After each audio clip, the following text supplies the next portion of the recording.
thanks so much for allowing us to come to your studio and have a chat together. Of course. Really appreciate it. Super nice to meet you and get a chance to hang out. I'm just wondering, like, you know, I'm trying to think of different ways to ask you questions because so many people have asked you so many questions and you're probably a little bit, you know, bored of it in a sense. Yeah, well, I think that what's interesting about this is what usually I talk about my career and what I do, whereas this is more about how we are, I guess. Yeah, in a sense. That being said, though, like, it's such a, you know, you're such an inspiration to so many people. Thank you. So it's important to kind of understand that a little bit before we dive into the other stuff. As a child, did you dream that, like, oh, someday I want to be like a huge star, you know? Was that like something you wanted to do from a kid? No, when I was a kid, I wasn't really that into music as a kid. I mean, I played instruments, but it was more art was my thing. And then I think when I picked up, like, I wasn't a very popular kid at all. And I went to high school and picked up a guitar, and then suddenly I started, like, making friends, getting girlfriends, playing in bands, and kind of like having fun like that. And I kind of saw it as a, like, oh God, this is quite, and it made me feel good. And I just decided I wanted to do it as a job. I didn't expect I'd be where I am now, but I was kind of like, I think I want to play music as my job, and, like, I don't care if that's being, you know, I did like wedding band stuff for a while, and that you know, paid the rent and stuff, and like I essentially just wanted to play music as a job, and then it turned into this. It kind of like snowballed, and I'm like at definitely some point in that trajectory, I started like aiming for things and working harder to get those things. But I think essentially it was just, being 11 and seeing Eric Clapton on TV and being like, that looks cool. But it wasn't like age 4 I was like, I want to be famous. Yeah. But I don't think anyone that wants to be famous ends up being famous.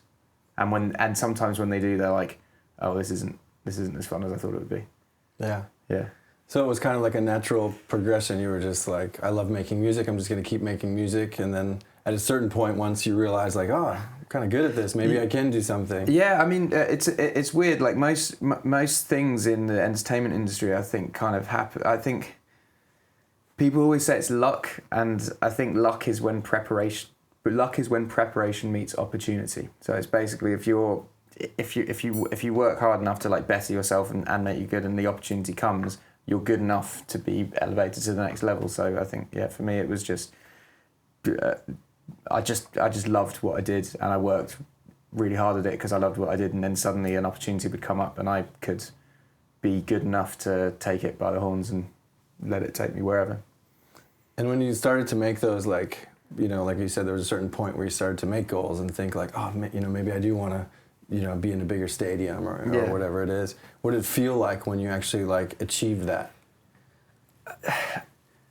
It sounds weird saying it, but you don't really feel anything, and that's what I think makes it so weird. You kind of get to Wembley, and because it's what you aim for, and then you get there and you finish it, and you're like, well, what do I do now? Like, it's a weird.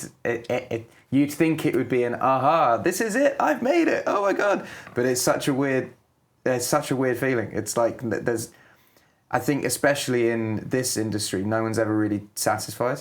Like, even you don't learn anything from your achievements. You learn everything from your failures, and I think that there's, it's a weird one. It's a weird one. Like, I learned more playing in a room to one person in Exeter when no one came to my gig in 2009 than I did playing Wembley Stadium for 4 nights. It's a weird one.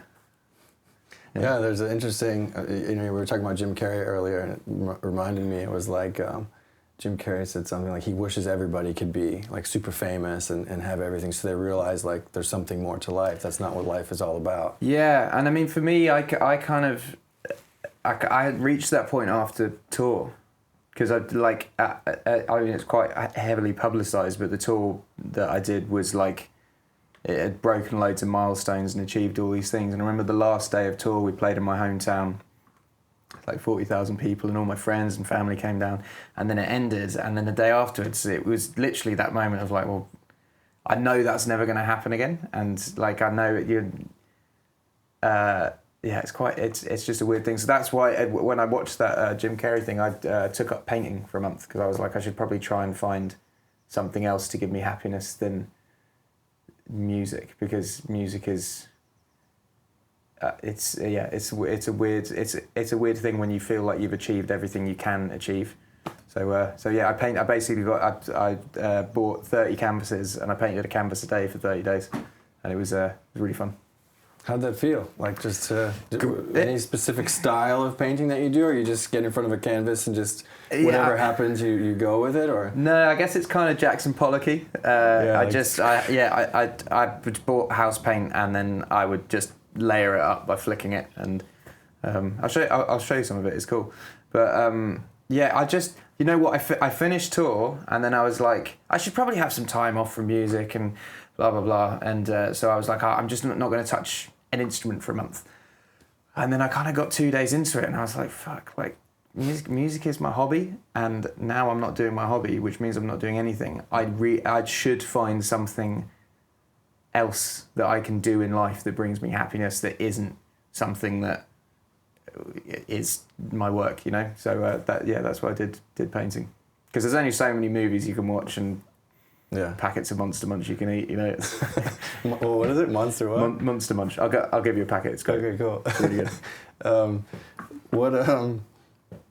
What are some of the biggest things that you feel like you had to overcome? Like, did you get to points when you were like kind of coming up in the music world where you were getting turned down, or where, like, you know, you were trying and you got this feeling that you weren't kind of good enough, and, you know, did you have some big like hurdles, or was everything kind of smooth for you? My hurdles weren't anything like that, because as I said, I think you learn a lot from failure and rejection, and I think it only made me stronger as a person and as an artist. So being turned down by record labels just made me go, well, fuck it, I'll do it myself then, and made me work harder in the studio. And like, I think all of that was actually quite a good thing. I think that the hurdles that came were the ones that everyone sort of brushes over, because when you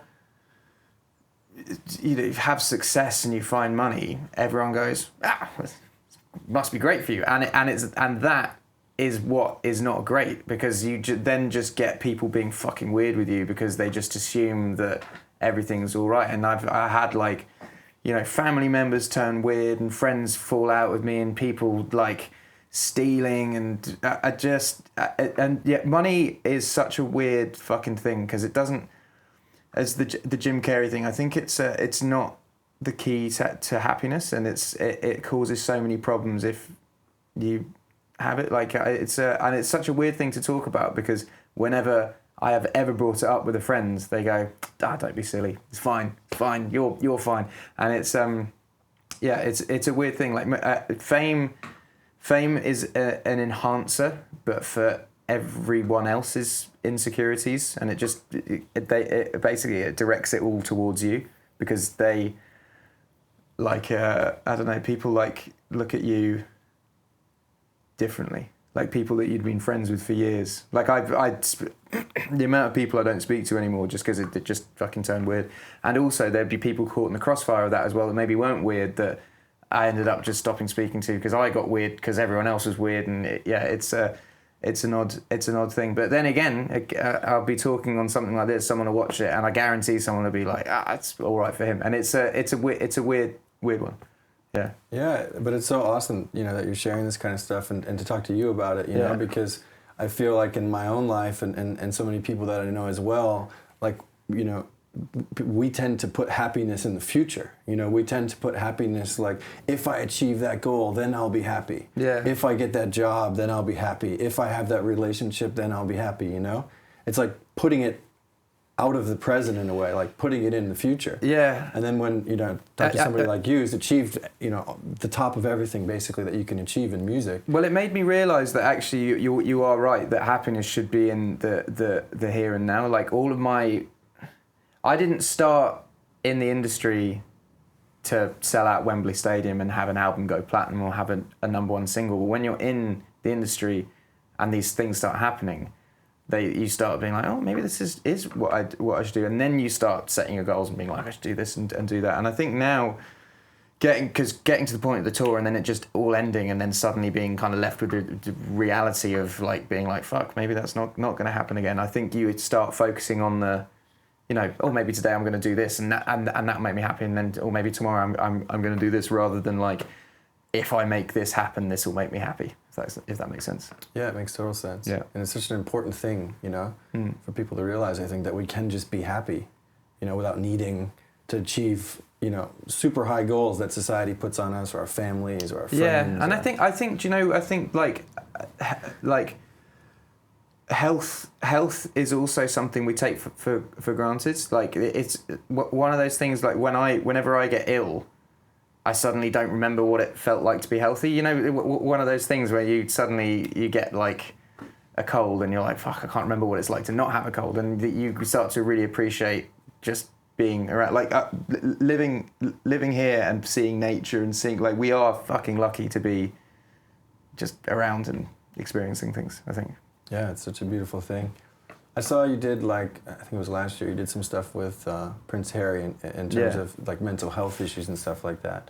Have you like had times in your life where you've went through anxiety or depression, or, you know, I read something online that said that you struggled with social anxiety a little bit, for example. Yeah, I mean, I've had bouts of everything. I mean, I think the lowest I've ever been was like 2015, but that was kind of like, that was but that was like lots of things. I think if it's all down to, for me it was down to like bad diet, drinking, and then not seeing sunlight at all. So I was touring. Oh, and I wasn't exercising. Exercise, I think, is a really fucking important thing to keep people happy.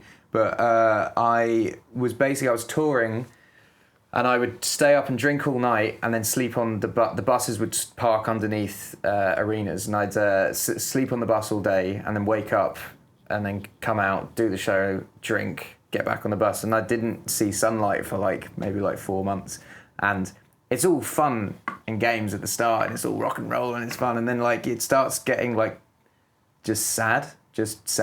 So I think that was probably like the lowest that I've been, and I kind of ballooned in weight and just wasn't healthy.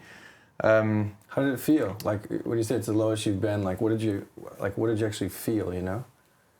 Like, did you wake up and feel a little bit sad, or were you feeling like anxious, or was your mind kind of going all over the place and it was hard to focus, or? I guess I kind of felt, was it all, what was the point?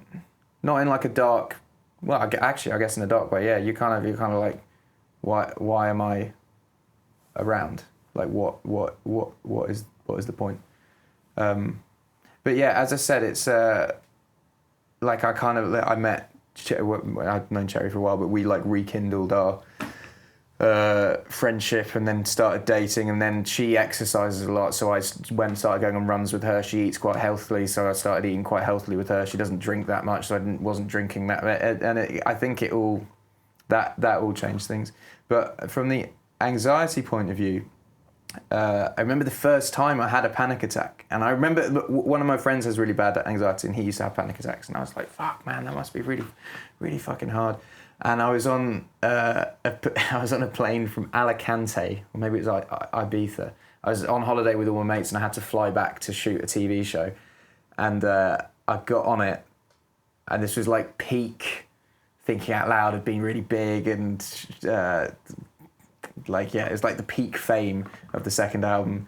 And I got on the plane on my own with like 300 boys who were like on a lads trip, and I just remember just having this fucking weird episode, this kind of weird panic attack, and then getting off the plane and being like, oh god, that was weird. And then ever since then, it's been happening more and more in those sort of public situations, which is weird because my job is to play to big crowds, but it's different when I very much get it when I'm close to lots of people. Like, I don't really get it when it's I would get it on like the tube, or I guess planes, supermarkets, like anywhere where there's lots of people, I think. Yeah. And it's a weird paranoia in me of assuming that everyone's going to be horrible, when usually people are nice.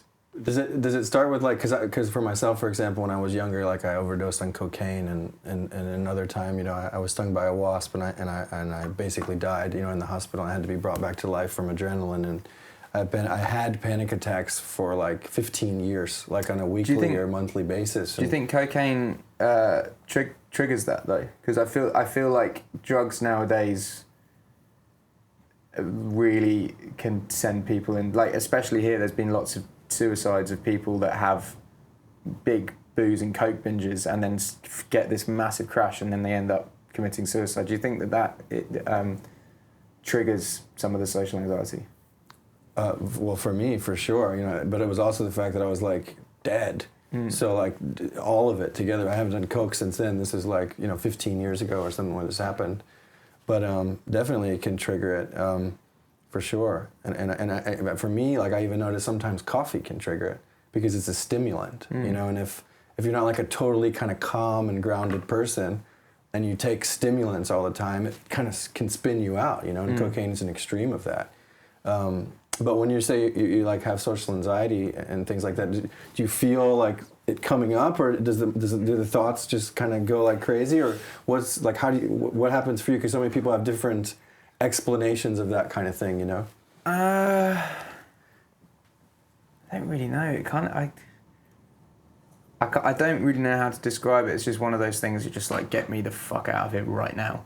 And that's what you do you just kind of leave the situation? No, because Cherry's good with it. Like sometimes Cherry will be like, cool, yeah, we'll leave. But sometimes I am just being paranoid. So like we went away for our wedding anniversary, and we sat in this restaurant in Venice, and I remember as soon as I got in, I was like, get me the fuck out of here. And she was just like, no one's fucking looking at you, no one wants anything, it's just old people, they're chilling, they're having their coffees. And then after 5 minutes, everything does calm, and I was like, okay, yeah, actually that was probably good. So sometimes it's just me being me, but yeah, but sometimes it's not. So you feel like, you mentioned some key things, I think. You feel like changing your diet, drinking less, eating healthy, changing your diet, and I think exercise, like everything in moderation, I think, is the key. Because I'm very much, I mean, I'm covered in tattoos, and I kind of don't do things by half. So if I'm going to drink, I kind of see no point in having a glass of wine. I'd rather have like 2 bottles of wine. And I think like having a glass of wine is having something in moderation, and probably isn't going to affect your day the next day. But 2 bottles of wine probably might make you quite sad the next day. Or like having a burger, and like they used to call me two dinner teddy, because I used to order 2 meals and eat that, and then you start putting on loads of weight, and then you start hating the way you look, and then you start like getting sad about that. And I think basically everything in moderation. Exercise can really help, just because there's loads of health benefits anyway, but also loads of just cosmetic benefits, as in you feel better, but also you start looking better. And when you look better, you're looking in the mirror and being like, oh, maybe I don't hate myself today. You know, like there's I think so. I think that, and I think, eating healthy food makes you feel great. And when you feel great, it's all part and parcel of the same thing. But I also think, I mean, we were talking about this earlier, I think nature is a very important part of feeling okay. All of this time I was living in London, and London's quite grey, and it's quite full on, and like there's always something happening, there's always something on, and you're always like switched on. And I feel like, you know, like lots of people live in London, but I think maybe on like weekends try and find a park somewhere and go for a walk, or like there's like I think nature's a good thing to remind us like life is good, and like there are beautiful things in the world, I think. Yeah. I sound so hippie saying this, but I think it's like it really does help. Yeah, I think the connection to nature is a super important thing. You know, we made this documentary for the last 4 years, and one of the common threads from like all the kind of older, wise, indigenous people from different cultures in the world that we talked to, that we found was this connection to nature. You know, whether it was someone in Peru living in the jungle, or you know, nuns that we studied meditation with in the Himalayas of Nepal. something about this peaceful state and nature is like well, I mean, inherent. we are animals at the end of the day. I mean, like, we're not meant to live in concrete. We are meant to live in nature. Like, we created concrete and we created offices. Like, you are meant to.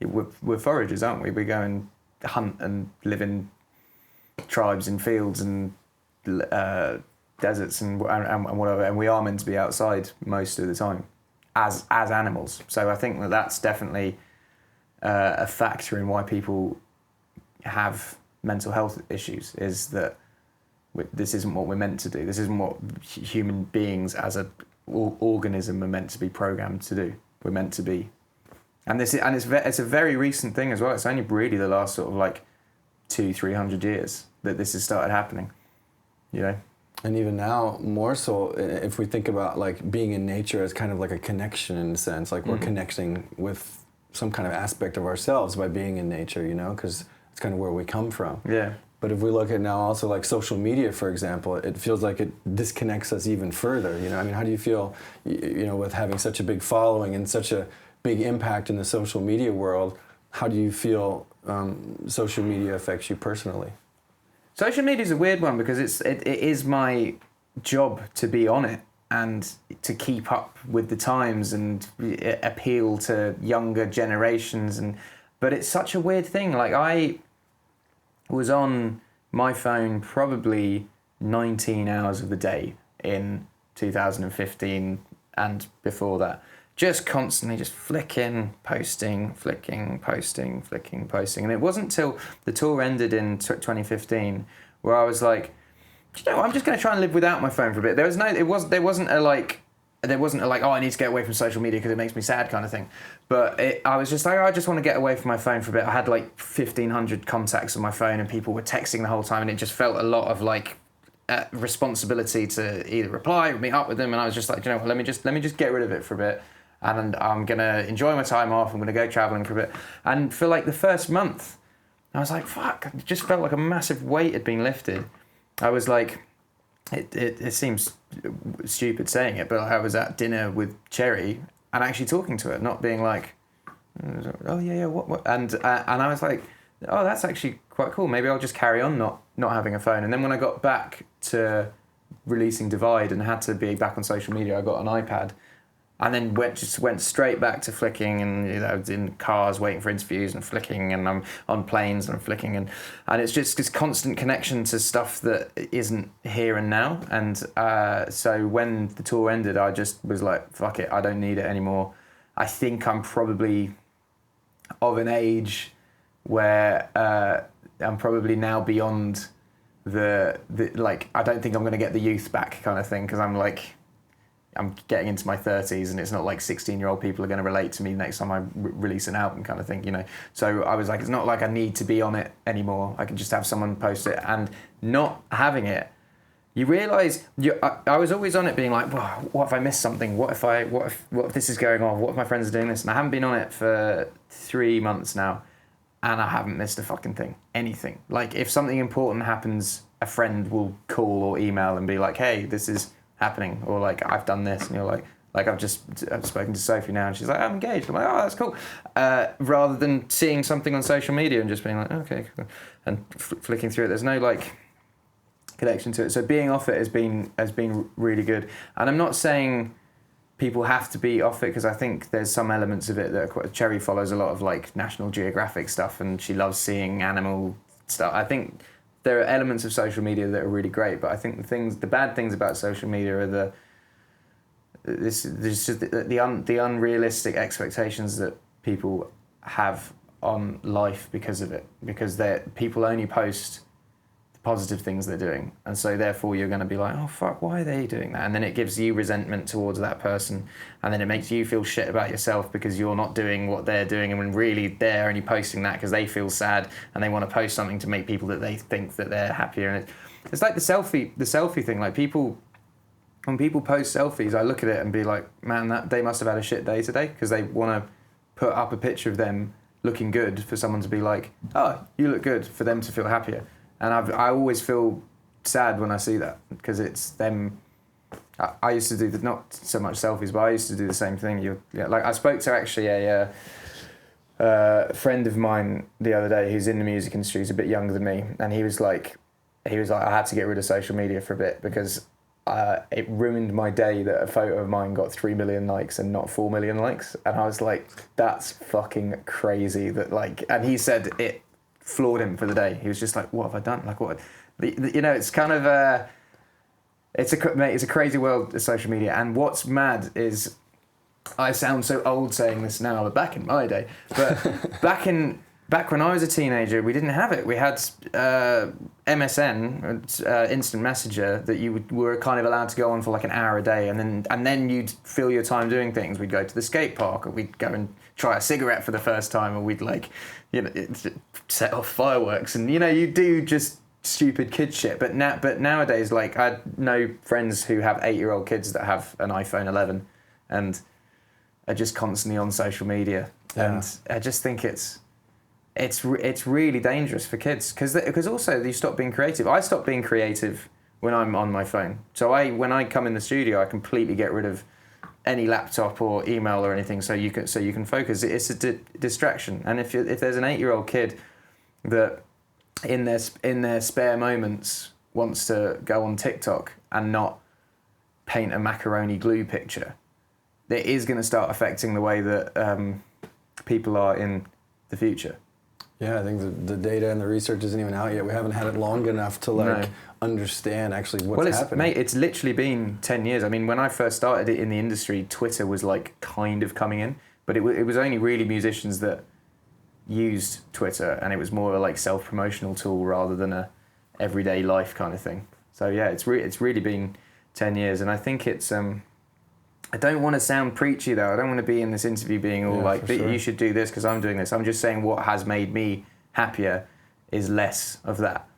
And you don't need it. You really don't need it. It's not, I was kind of glued to things like Instagram and Facebook and YouTube and stuff because thinking I like needed it in my life because it's just a part of life now, but we didn't need it 15 years ago and we don't need it now, and I've had 3 months off it and not noticed anything different other than I'm not wasting hours of my day looking at pointless shit on the internet. Yeah, for sure. Yeah. I think another big thing that I think is super interesting that I heard you say is kind of how you were an all or nothing, or you were at some point an all or nothing kind of guy. No, I'm still that, but I think I have a very addictive personality. Very, very addictive personality. And it's weird I'm reading Elton John's book at the moment, and there's so many things that he did that I do. Like he would be like, I would just go on like an ice cream binge and eat 4 fucking desserts until I threw up, and I was like, oh, I've done that before. Or like his like martini binges where he sees how many martinis he can drink, and I'm like, I've done that before too. And there's like loads of and in that as I said earlier, in that book he ends up getting really fucking sad and depressed, and all of these things can add to that. And I think with addiction it's very hard to moderate, but moderation is the key, I think. But I think things like sugar, sweet stuff, junk food, cocaine, alcohol, it's all things that like, it feels good the more you do, but it's like it's the worst thing for you, I think. And especially with you, like being, because a lot of times I hear people say that they can't do certain things to improve themselves because they don't have the time, or they're too stretched out, And then I think and that might be somebody that's just working a normal kind of 9-to-5 job. But I see you're like, must be surrounded by so many people all the time, and you get requests for interviews, I don't know how many on a daily basis, and so much opportunity and so many cool things and not cool things. How do you like kind of find that balance in that, like what did it take for you to learn how to say no and to kind of protect yourself and set boundaries in a sense? Well, I think for me, if something, I kind of see things as like radiators and drains, and if something radiates goodness towards me and makes me feel good, I'll do it. And if something's draining, I'll cut it out. And I think that's with people as well. I think like people are either radiators or drains, aren't they? Like Sophie is a radiator of good energy. You hang around with Sophie, you feel better. And there's some people you hang around with, and it's just constant, just it doesn't. And I think having a focus on making your life just full of good shit, I think helps. And also just making the time. You know, I get up an hour earlier now than I used to go for a run. And I just sleep less, but I go for a run and feel better. You know, it's just, or maybe don't spend the last hour of your day flicking through Instagram. You know, maybe another good thing is putting your phone in on charge outside of your bedroom, so you're not waking up and going straight on it and then going to bed and being on it and then going to sleep. Like, it's good to wake up and, you know, sort of like come to life in the morning and be like, oh cool, now I'm going to go downstairs and make breakfast and blah blah blah. And then maybe if you're going to do emails and stuff, that's when you do it, rather than having this constant connection to something. And something that's also kind of unique with you in a sense is that you write a lot of your own music, you know, most of it. Do you feel like that connection to writing is kind of therapeutic in a sense? Absolutely, yeah. I think, I've never had a therapist, and I have a lot of friends that do go to therapy, and I kind of think that the reason I've never done it is because I kind of talk about all the shit that's in my head in a song. Like I'll have something happen to me which will make me really sad, and I'll be like, I'll write a song about it, and then when I finish the song, I'll feel really happy because I'll be like, oh, I've got a song, and that song came out of this really shit situation. And then you look at the shit situation and you go, I'm glad that happened, and because you've got a song out of it. And it's so that's what I think creativity can do to help sort of make people happier. And I think I always like, music's obviously a skill that you have to learn, or like you have to at least like learn chords and stuff. But stuff like art is not like, you just get a box of paints and a piece of paper and just fucking go for it. And I guarantee you'll feel happier than you did before you did. I mean, you might get to the end of it and be like, oh, that's shit. But when you're doing it, it's so enjoyable, and you don't need to go to art school for that. So yeah, I think creativity is very good for making people happy, because at the end of it, you've got something that didn't exist 10 minutes ago. And I think that's a good thing.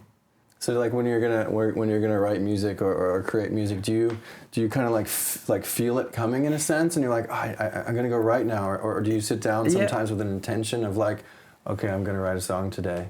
It's weird. I mean, the songs that connect with people the most, songs like Bloodstream or Perfect or Don't or Thinking Out Loud, like all my biggest songs were the ones where you basically imagine your emotions like a volcano, and you're like, so many things have happened to you, and you're just like, oh, I just have to fucking write a song. I just have to write a song. Whereas some of the other songs, I'll go into a studio and be like, right, I kind of want to write a song about this sort of subject today, and then I'll start that and I'll do the chords and I'll produce it up. So there's definitely a mix. Like yesterday, I was in the studio and I wrote a song that was just like a happy, feel good tune that, you know, there was no need to write it, but it made me feel good doing it. But the songs that have been the biggest are the ones that needed to be written, I think, for me to feel better. Yeah, that's awesome. That's really cool, and it was super cool to also hear just that, like, you didn't start out in music to try to become something, you know, because you feel like a lot of people start out in things, and as soon as they start, they want to be at the top, you know, which is like a recipe for failure, because very few people get to do that, you know. So the fact that you just made music because you just wanted to make music. Yeah, well, I don't think there's anyone who's ever had success in anything that starts you have to start at the bottom of everything, and to start at the bottom of something, you have to have a love for it. Otherwise, you're just at the bottom and being like, this sucks. But when I started at the bottom, I enjoyed every part of it. I loved the shows. I mean, sometimes it made me sad that there was nowhere to sleep, or I wasn't making any money, or blah, blah, blah, but I still fucking loved every part of it.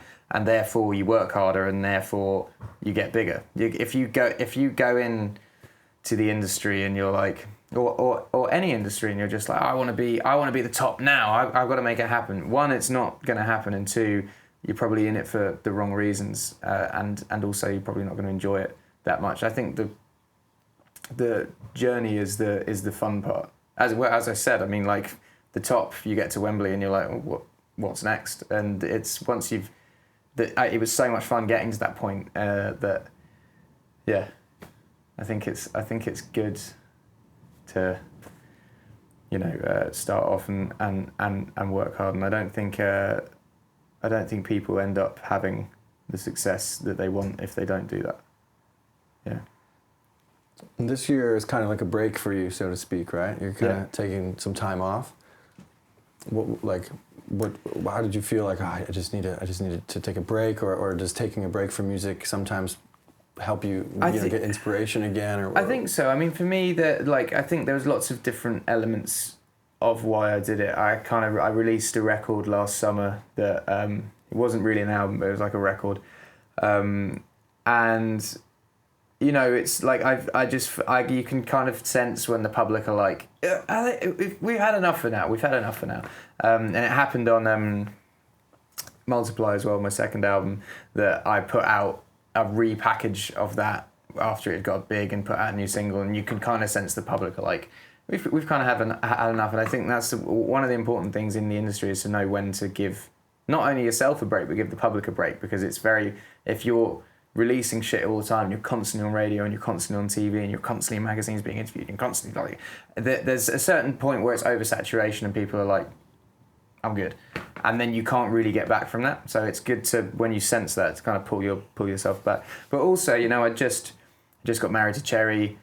We now live here in Suffolk, and I kind of like, what was I working for? Like, why would I carry on working as hard and not enjoying any of it? Like, you know, even, you know, people that work normal jobs or whatever will still go on holiday and still go and do these things and still have their weekends and relax. And I hadn't really done any of that, so I was like, I would like to just live at home. And I still, what I do is, I'm not actually on a break. I still work 9 to 5 every day. I go to the studio. I get up, I go for a run or do some training or some swimming or some boxing, and then I go to the studio for like 9:30, 10, and I work till 6, and then I come home, I have dinner, we might watch a movie, we might just chat, we might hang out with the cats, we might have a friend round and do something, and then at the weekends we go out and do whatever. I've been going to football games, which is really fun, and so yeah, I've been basically trying to have a normal life by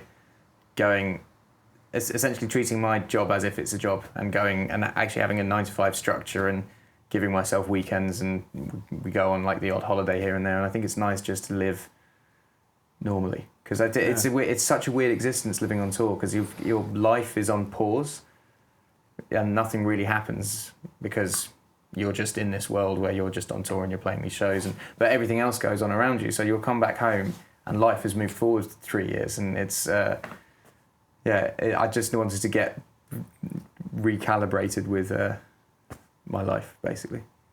It's awesome, man. I'm glad you're getting some time to a chill little bit. It's cool. It's really, really nice just doing normal shit. Doing normal shit. And also, man, the drinking thing. The drinking thing is when you're on tour, every day's a party, because every day there'll be a new person in the town that you're visiting that you haven't seen for a while. Like when I go to Manchester, I see Sophie, and when I'm in Glasgow, I see my mate Graham, and like there's always a new person in town. So every day you're drinking, and it becomes normal to be like, after a show, have a beer, maybe a bottle of vodka. You know, like it just turns into an everyday thing. But when you're at home, it's not normal to drink every day. It's normal to drink on a Friday or Saturday. So that, again, gives my life moderation, because it's weird if I drink a bottle of wine on a Tuesday night. I did actually do that yesterday, but we had a... But it wasn't Tuesday. What was the day yesterday? Wednesday. Wednesday. On a Wednesday night, yeah, it wasn't Tuesday. No, but I had an American friend visiting who just left today because of that coronavirus, but yeah, so that was an exception. So just in closing, just kind of want to leave it to you. If, you know, like I told you, the idea we share with you of what the summit is about, and the people that it's going to reach.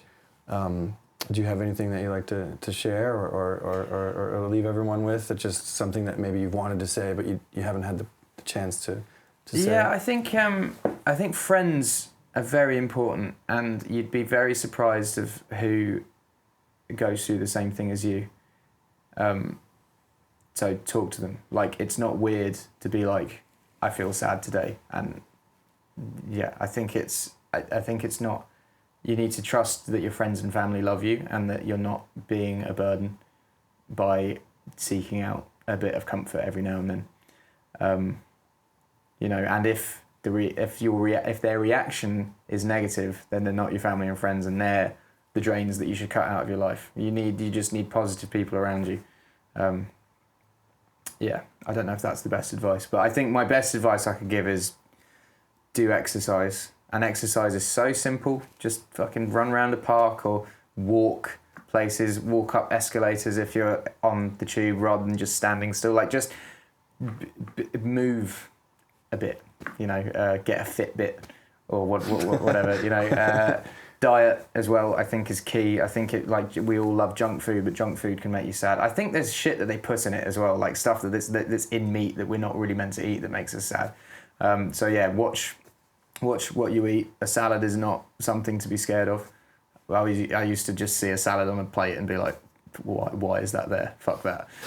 So yeah, just eat well, exercise, talk to people.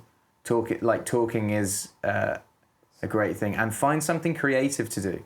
Like, you don't have to be a fucking expert at something to enjoy something. Like, I don't sell my art.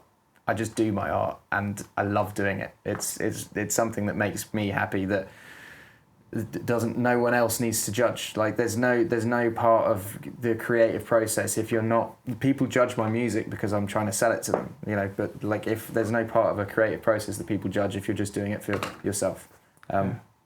So yeah, I think try and find something creative, and it might be something really stupid, like finding some Lego figures and making a stop motion animation on your phone, like something like that you can spend an afternoon doing. That's, you know, like not going to change the world, but it might just make you feel a bit happier. So yeah, I think creativity is an amazing thing to make people happy, because you basically can achieve something without trying. You just kind of like do it, and it's fun. Yeah, man. Well, thanks so much for the chat, and thank you, and thanks for being, you know, such an inspiration, and thanks for keep going. Thanks and for coming down here. I hope cool. this helps in some way. But yeah.